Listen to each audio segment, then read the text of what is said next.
Assalamualaikum warahmatullahi wabarakatuh. Salam sejahtera bagi kita semua. Shalom, Om Swastiastu, Namo Buddhaya, salam kebajikan. Pada kesempatan kali ini kita akan membahas dan mengenal tentang Wall of Government. Dimulai dari apa itu Wall of Government, mengapa pentingnya Wall of Government, bagaimana Wall of Government dilakukan, dan apa penerapan Wall of Government dalam pelayanan terintegrasi di Indonesia. Langsung saja tanpa berlama-lama, kita masuk dalam pembahasan yang pertama. Saya persilakan kepada Mbak Fitria untuk menjelaskan. Baik, terima kasih Mas Theo. Untuk pembahasan pertama yaitu mengenal Wall of Government atau disingkat WOG. Apa sih Wall of Government itu? WOG adalah sebuah pendekatan penyelenggaraan pemerintahan yang menyatukan upaya-upaya kolaboratif pemerintahan dari keseluruhan sektor dalam ruang lingkup koordinasi yang lebih luas guna mencapai tujuan-tujuan pembangunan kebijakan, manajemen program, dan pelayanan publik. Oleh karenanya, WOG juga dikenal sebagai pendekatan interagensi, yaitu pendekatan yang melibatkan sejumlah kelembagaan yang terkait dengan urusan-urusan yang relevan. Menurut Shergold and Others tahun 2004, WOG dipandang menunjukkan atau menjelaskan bagaimana instansi pelayanan publik bekerja lintas batas atau lintas sektor guna mencapai tujuan bersama dan sebagai respon terpadu pemerintah terhadap isu-isu tertentu. Untuk kasus Australia, contohnya, penerapan WOG berfokus pada 3 hal, yaitu pengembangan kebijakan, manajemen program, dan pemberian layanan. Karakteristik pendekatan WOG dapat dirumuskan dalam prinsip-prinsip kolaborasi, kebersamaan, kesatuan, tujuan bersama, dan mencakup keseluruhan aktor dari seluruh sektor dalam pemerintahan. Selanjutnya, mengapa WOG perlu? Terdapat beberapa alasan yang menyebabkan mengapa WOG menjadi penting dan tumbuh sebagai pendekatan yang mendapatkan perhatian dari pemerintah. Pertama adalah adanya faktor-faktor eksternal seperti dorongan publik dalam mewujudkan integrasi kebijakan, program pembangunan dan pelayanan agar tercipta penyelenggaraan pemerintah yang lebih baik. Kedua, terkait faktor-faktor internal dengan adanya fenomena ketimpangan kapasitas sektoral sebagai akibat dari adanya nuansa kompetisi antar sektor dalam pembangunan. Ketiga, khususnya dalam konteks Indonesia, keberagaman latar belakang, nilai, budaya, adat, istiadat, serta bentuk latar belakang lainnya mendorong adanya potensi disintegrasi bangsa. Dalam hal ini, WOG menjadi penting karena diperlukan sebuah upaya untuk memahami pentingnya kebersamaan dari seluruh sektor guna mencapai tujuan bersama. Bagaimana sih WOG itu dilakukan? Pendekatan WOG dapat beroperasi dalam tataran kelembagaan nasional maupun daerah. Penataan kelembagaan menjadi sebuah keharusan ketika pendekatan ini diperkenalkan.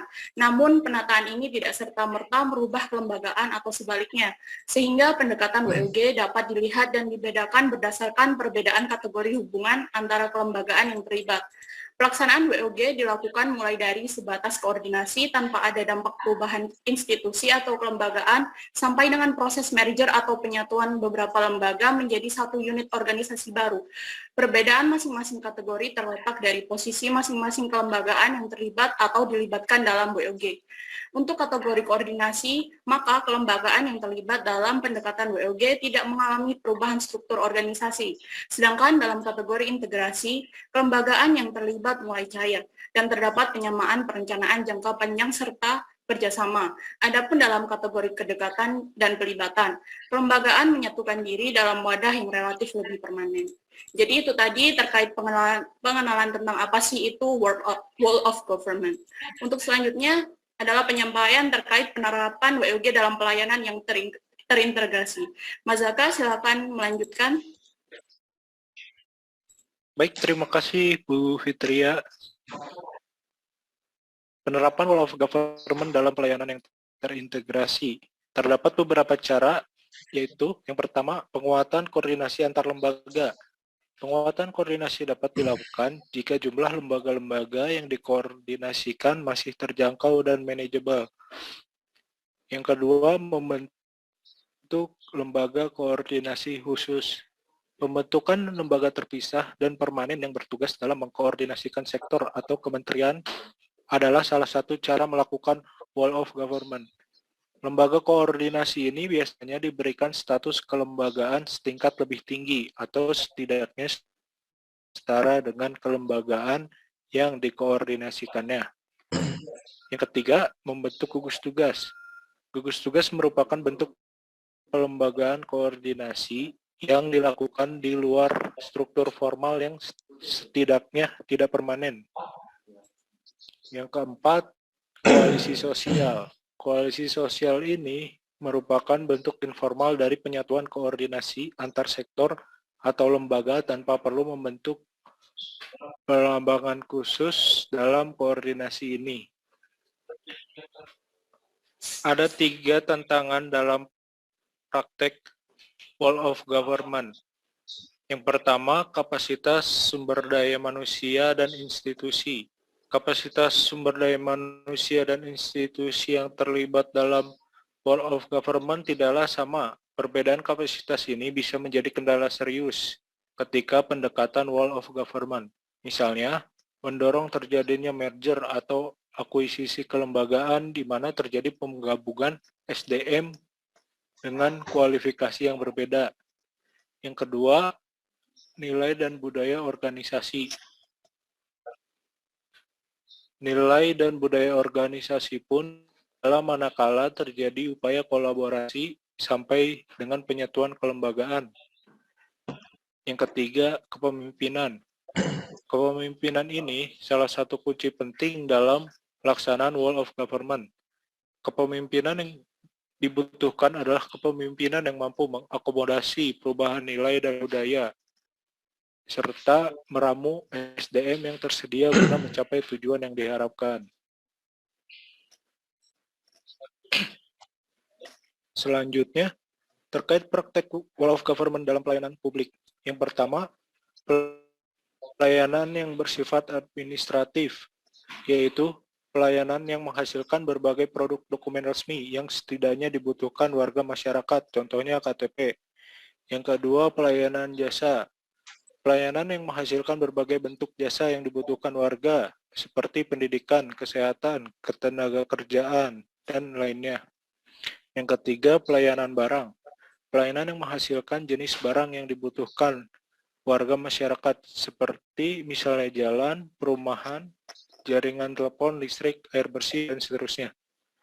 Pelayanan regulatif. Pelayanan melalui penegakan hukuman dan peraturan perundang-undangan maupun kebijakan publik yang mengatur sendi-sendi kehidupan masyarakat.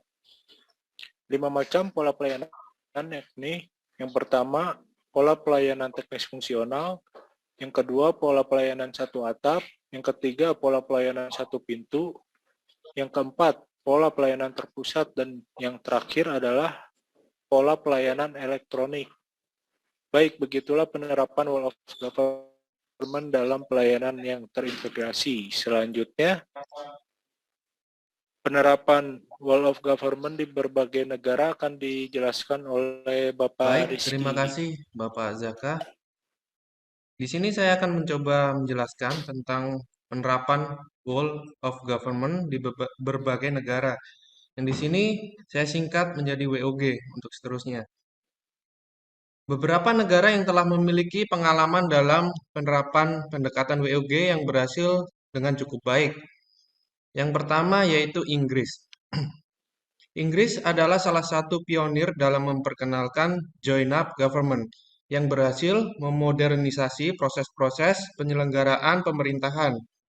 Salah satu produk WOG yang dilakukan adalah WGA atau Whole of Government Account. WGA ini merupakan lebih dari 5.500 akun instansi di sektor publik guna mendorong transparansi dan akuntabilitas menyeluruh. Dalam hal ini, WGA memberikan kemudahan bagi publik atau pemangku kepentingan tertentu dalam mengakses laporan-laporan keuangan dan memahami posisi keuangan secara makro. Negara yang kedua yaitu Australia. Melalui Australian Public Service Commission atau APSC mempromosikan WOG dalam mengintegrasikan pemberian layanan kepada publik. Terdapat 3 jenis kegiatan WOG dalam konteks Australia ini, yaitu Yang pertama, WOG antara kementerian dan lembaga di tingkat pusat. Yang kedua, WOG di antara level pemerintahan yang berbeda. Dan yang terakhir, WOG antar sektor publik, bisnis, non-profit, dan masyarakat. Kemudian negara yang terakhir yang bisa diambil contoh, yaitu Amerika Serikat. Amerika Serikat mendorong WOG dalam isu-isu keamanan nasional dan pembentukan portal terpadu melalui www.usa.gov. Amerika Serikat mendorong WOG melalui promosi One Day Service, One Delivery, dan No Wrong Door. Percepatan pemberian layanan menjadi ciri khas kemajuan pelayanan publik di Amerika Serikat. Namun, kebijakan No Wrong Door merupakan terobosan yang mewajibkan semua dewan kota untuk menerima dan menyelesaikan setiap keluhan masyarakat. Untuk selanjutnya, yaitu mengenai hakikat dasar pelayanan publik yang dijelaskan oleh Bapak Ridwan. Bapak Ridwan dipersilahkan.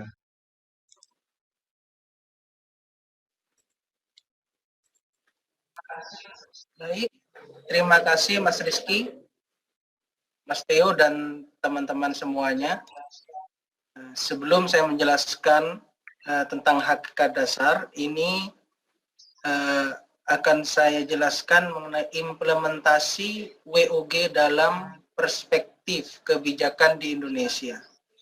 Nah, hakikat dasarnya pelayanan publik, negara berkewajiban melayani setiap warga negara dan penduduk untuk memenuhi hak dan kebutuhan dasarnya dalam kerangka pelayanan publik demi terwujudnya cita-cita untuk memajukan kesejahteraan umum dan mencerdaskan kehidupan bangsa. WOG dalam lingkup penyelenggaraan negara. Dalam penyelenggaraan negara, hakikatnya kekuasaan dibagi sesuai fungsinya seperti eksekutif, legislatif, yudikatif, sehingga dapat diterapkan check and balance system agar penyelenggaraan kekuasaan negara dimaksud bisa berjalan secara efektif dan efisien. Nah, bagaimana WOG dalam lingkup penyelenggaraan pemerintahan negara?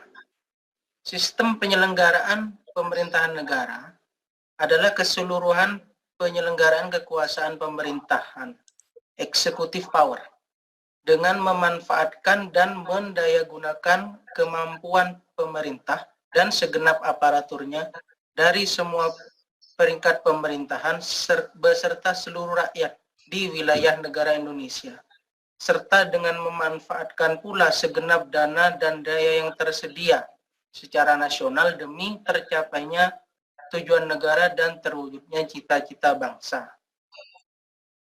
Bagaimana WOG dalam lingkup hubungan antara pemerintah pusat dan daerah serta antar daerah? Mengacu pada ketentuan pasal 18A dan 18B Undang-Undang Dasar 1945, hubungan wewenang yang pelaksanaannya memperhatikan kekhususan dan keragaman daerah. Ada hubungan keuangan, layanan umum, pemanfaatan sumber daya alam dan sumber daya lainnya yang dilaksanakan secara adil dan selaras berdasarkan undang-undang. Kemudian hubungan dalam hal pengakuan pembentukan daerah. Kemudian pegawai ASN dan pelayanan publik maksud saya. Berdasarkan pasal 11 Undang-Undang ASN, tugas pegawai ASN adalah sebagai berikut. 1. Melaksanakan kebijakan publik yang dibuat oleh pejabat pembina kepegawaian sesuai dengan ketentuan peraturan perundang-undangan. 2. Memberikan pelayanan publik yang profesional dan berkualitas. 3. Mempererat persatuan dan kesatuan Negara Kesatuan Republik Indonesia. Akhirnya ASN yang profesional harus bebas dari intervensi politik, bersih dari praktik korupsi, kolusi, nepotisme, dan mampu menyelenggarakan pelayanan publik bagi masyarakat. Itu saja, saya kembalikan kepada Mas Theo. Baik, terima kasih Mas Ridwan. Saya akan melanjutkan penjelasan dari Mas Ridwan tentang implementasi Wall of Government dalam kebijakan publik di Indonesia. Yang pertama, Wall of Government dalam pelayanan publik dalam lingkup administrasi pemerintahan. Berdasarkan Undang-Undang Nomor 30 Tahun 2014 tentang Administrasi Pemerintahan, bertujuan untuk yang pertama, menciptakan tertib penyelenggaraan administrasi pemerintahan. Yang kedua, menciptakan kepastian hukum. Yang ketiga, mencegah terjadinya penyalahgunaan wewenang. Yang keempat, menjamin akuntabilitas badan dan atau pejabat pemerintahan. Yang kelima, memberikan perlindungan hukum bagi warga masyarakat dan aparatur pemerintahan. Yang keenam, melaksanakan ketentuan peraturan perundang-undangan dan menerapkan AUPB. Dan yang terakhir, memberikan pelayanan yang sebaik-baiknya kepada warga masyarakat. Saya akan menjelaskan tentang asas-asas terkait dengan implementasi Wall of Government. Berdasarkan Undang-Undang Nomor 28 Tahun 1999, telah ditetapkan asas-asas umum penyelenggaraan negara yang harus menjadi acuan dalam penyelenggaraan negara dan pemerintahan negara oleh aparatur negara. Dalam hal ini adalah asas kepastian hukum, asas kepentingan hukum, asas akuntabilitas, asas proporsionalitas, asas profesionalitas, asas keterbukaan, asas efisiensi, dan asas efektivitas. Dan dasar kebijakan pelayanan publik berdasarkan Undang-Undang Nomor 25 Tahun 2009 tentang pelayanan publik, penyelenggaraan pelayanan publik berasaskan kepentingan umum, kepastian hukum, kesamaan hak, keseimbangan hak dan kewajiban, keprofesionalan, partisipatif, persamaan atau perlakuan tidak diskriminatif, keterbukaan, akuntabilitas, fasilitas dan perlakuan khusus bagi kelompok rentan, ketepatan waktu, kecepatan, kemudahan, dan keterjangkauan. Penyelenggara berkewajiban mengolah sistem informasi yang terdiri atas sistem informasi elektronik dan non-elektronik, sekurang-kurangnya meliputi profil penyelenggara, profil pelaksana, standar pelayanan, maklumat pelayanan, pengelolaan pengaduan, dan penilaian kinerja.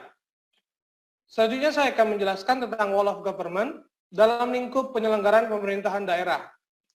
Pemerintah daerah wajib menjamin terselenggaranya pelayanan publik berdasarkan urusan pemerintahan yang menjadi kewenangan daerah. 1. Asas penyelenggaraan pelayanan, yaitu kepentingan umum, kepastian hukum, kesamaan hak, keseimbangan hak dan kewajiban, keprofesionalan, partisipatif, persamaan perlakuan yang tidak diskriminatif, keterbukaan, akuntabilitas, fasilitas dan perlakuan khusus bagi kelompok rentan, ketepatan waktu dan kecepatan dan kemudahan dan keterjangkauan. Dan manajemen pelayanan publik, yaitu pelaksanaan pelayanan dan pengelolaan pengaduan bagi masyarakat. Baik, akhirnya kita tiba di penghujung acara kali ini. Saya akan memberikan kesempatan kepada para narasumber, para teman-teman sekalian, untuk memberikan closing statement masing-masing. Saya mulai dari Mbak Fitria.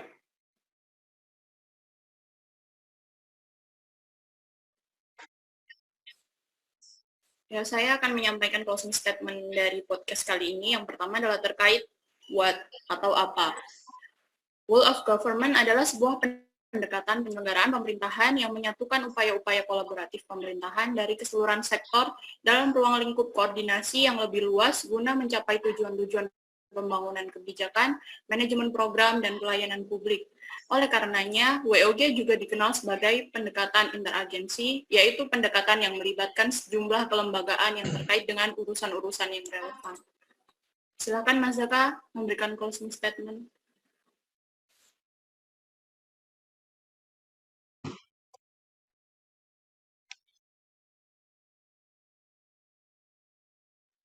Silakan Mas Zaka.